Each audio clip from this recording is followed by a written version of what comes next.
iZombie Episode 6, Virtual Reality Bites.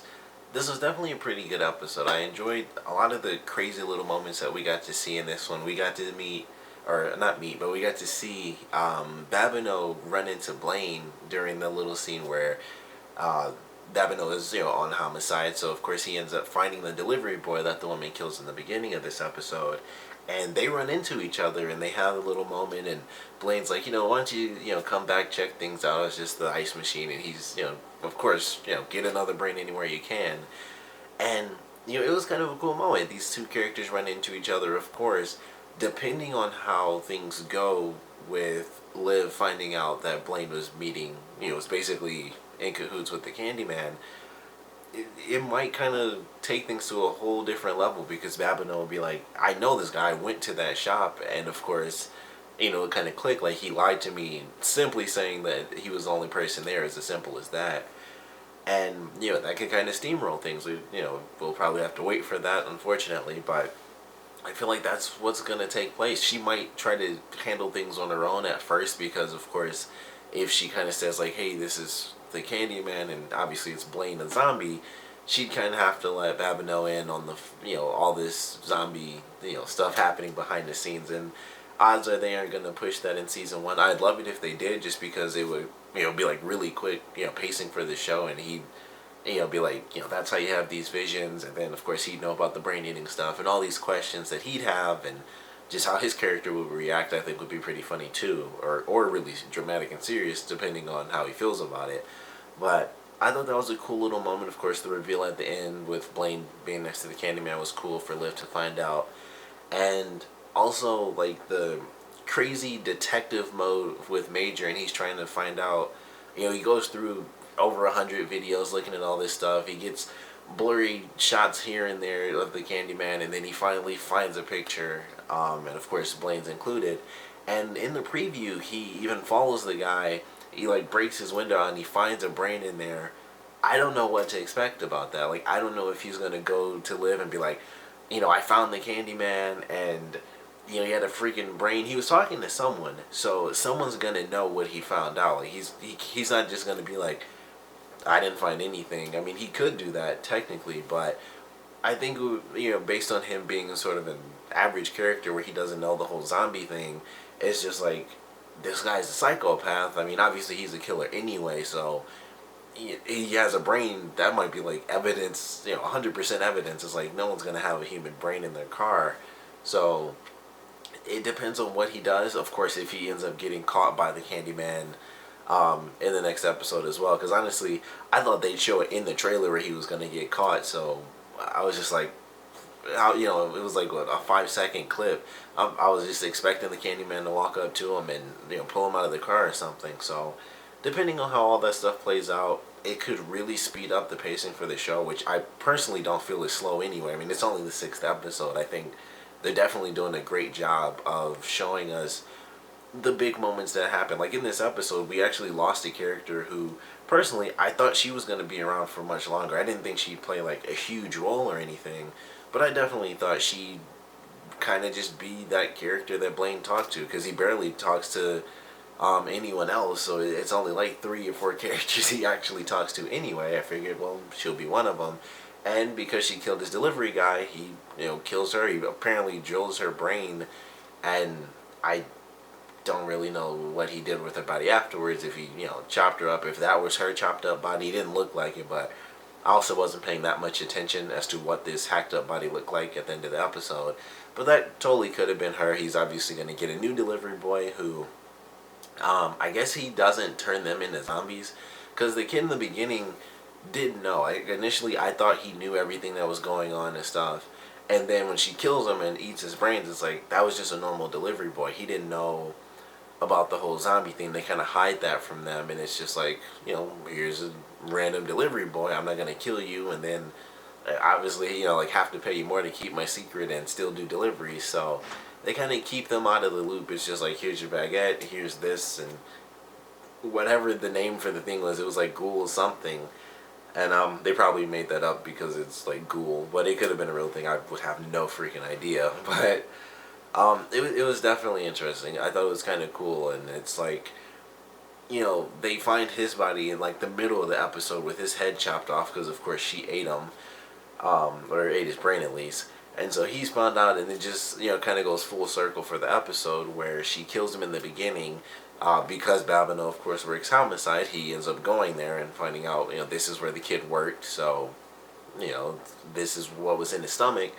Or well, I guess he didn't know where he worked at, but this is what was in his stomach, and these are the couple of stores where it's sold, and then it comes right back in the end, like he was investigating my dead delivery boy. So she ends up getting killed off. Blaine's gonna have someone new who probably won't be of any importance. We probably won't even see that he has a new delivery boy, honestly. But I thought it was kind of cool. It was an interesting, I guess, sort of concept. I shouldn't say concept, but it was just interesting to watch his character kind of play out in this episode, where he kind of kills off really his booty call, but he also gets the introduction to Babino, which I'm sure will come up later in the series. So I think that was a cool first meet for their characters, and them kind of just being like two guys, and that's how it seems. But one's working with a zombie who he believes is a psychic, and the other is a crazy zombie serial killer who's trying to make a bunch of money off of killing people. So I thought it was a cool little introduction. The main case in this episode I thought was actually pretty entertaining, and the way they kind of had to work things, and the personality that Liv got, I thought was actually kind of fun to watch, because she was like a crazy powerful hacker who was like the uber nerd who had like the whole video game setup and everything with the 3 screens. And we got to see portions of her taking on someone's personality that we hadn't seen before, like simple muscle memory, which we kind of saw with the martial arts thing. But it was like she would have certain dialogue just rattle out in her head. She got, of course, addicted to the same sort of snacks, but she also got his anxiety, which was agoraphobia. I'm not 100% sure what that is, but it was kind of cool, and I was actually really surprised by it, because based on the trailer for this episode, they kind of made it seem like the fact that she ate this guy's brain who had been dead for days, they made it seem like she was going to become really stupid because she ate an old rotten brain, and she'd basically just get dumber. Like, she wouldn't take on really his personality, she would just become dumber because of it, and maybe get some visions here and there. And I was kind of disappointed that they kind of spun it that way in the preview, but it was really kind of the opposite of that, where she was actually really smart and got all these amazing skills, and that was just like a random scene where she was just drugged up, and that's why she messed up the words. So excuse me, I was kind of disappointed that we didn't get an episode where it's just like she eats this rotten brain, and she's kind of like dumb Liv throughout the episode, and trying to work this case, and mentally she's like, I'm a freaking idiot, and we get like her narration where she knows she's stupid, but verbally when she's talking to other people or trying to do something, she's not able to like, manipulate her body in the same way she normally would be. She doesn't have like the same motor functions, or just can't speak right, and she jumbles up her words. So it kind of sucked that we didn't get that, because I personally think that would have been really, really funny. But I still love like the personality she got in this episode as well, and just the way she helped solve the case, and really the case that they had, the ending for the case, I thought was like incredibly dramatic. It was like, it seemed like a normal case. It was like, alright, well, this guy died, he had the confetti thing, he had actually been killed by someone, and it's like, they tricked him and got like, basically like peanut spray on the confetti just to kill this guy. And so it's like, alright, so he was a troll, he hurt people, and then it goes through, and when they get the guy, it was like he, as this, really, it just made the guy that died, like, it almost made me feel like he kind of deserved it. Like, he embarrassed this woman, gave her, a criminal record, Photoshop pictures of her on the internet, all sorts of stuff, and it made her kill herself. And it's like, you might go to jail for the rest of your life. And her brother was just like, it was worth it. And it was such a dramatic ending. It was like, man, I didn't, going through this whole thing. I mean, obviously the guy was a dick anyway. We knew that. But getting to the actual ending and him really doing that, and it took, really made this woman take her own life. It was just like an incredibly dark twist at the end of that case. And, like I said, her brother's saying, like, it doesn't really matter. Like, even if I go to jail, the fact that he died is more than worth it to make up for what happened to my sister, what he did to her. So I love the way it ended. It was, really sad that they did it that way, but it made it, amazing. Like, they caught the criminal, but you don't really feel like he's a criminal for what he did, because if anything, the guy that was killed in this episode is the criminal. He was a bad person, and he did that because, you know, she put up a phone call on the internet, like, as if anyone really knows who he is anyway. He, you know, has a fake name. It doesn't, you know, it doesn't matter. And that phone call was also based off of a real life phone call where the guy wasn't like a hacker. Not, you know, the death thing fortunately didn't happen, but it was like he was on the phone for like 3 hours and he kept getting transferred. And he, like, my favorite line, he was like, "I am your worst nightmare," and it was just all this stuff. And he was talking about like how he has guns, I think, or something. And you know, that was really funny because it was just really really silly, and especially the person who was talking to him kept saying like, "I'm sorry about that, sir, but I can help you out," because they have to, you know, say certain things when we call service centers. So he couldn't really deviate from a set script. So it was kind of funny. He just kept saying like, "Sorry about that, sir, but if you just hold on," and the guy kept yelling at him like, "I don't want to be put on hold again." But you know, aside from that, you know, it was all just, you know, whatever the writers came up with, and I think it was definitely well done. Like I said, a really crazy twist at the end of this episode with how dramatic it got in the case. And it wasn't like, oh, they got the criminal and, you know, they're going away and that's all there is to it.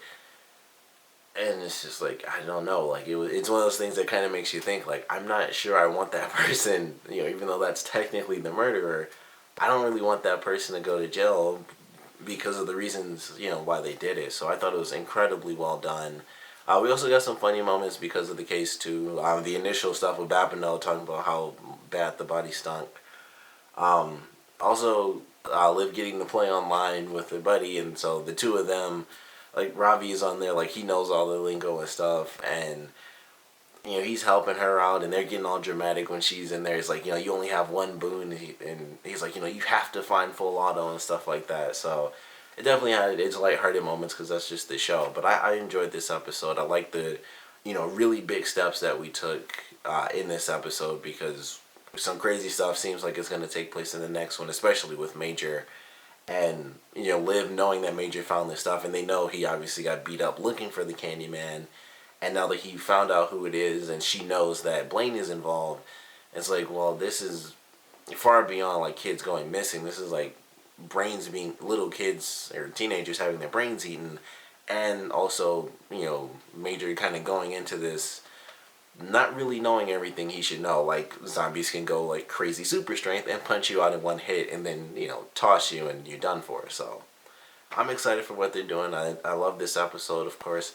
I want to know what you guys thought about it though, so please comment below. Let me know your favorite parts, your least favorite parts, and I want to know what you guys thought about the ending to Liv and Babineau's case, because like I said, for me, it was a complete shock. I didn't expect them to have this ending. It was like, okay, well, I thought it was kind of cool. It linked back to the phone call that they had. I was like, oh wow, they actually, you know, they used the phone call and that was his sister, and he was, you know, mad that the guy yelled at his sister. It probably really hurt her. That's what I figured it was. It was just that she got really upset that this guy like lost it on her, and then it just went from like, oh, she was really upset, so he did that, which I thought, you know, at that point I was like, well, I understand someone hurting, you know, emotionally hurting someone that you love, like a sibling, and then when it went to the point that he did all that stuff and she took her own life, it was like completely different to me. It was like, well, he went a little overboard, and then the information kept coming in. It was like, I don't want him to go to jail. Like the other guy deserved to die for, you know, what he did. I don't know if that makes me bad or not, but that's just kind of how I felt. Like I said, I want to know what you guys thought about it though, so please comment below, let me know, and thanks for watching.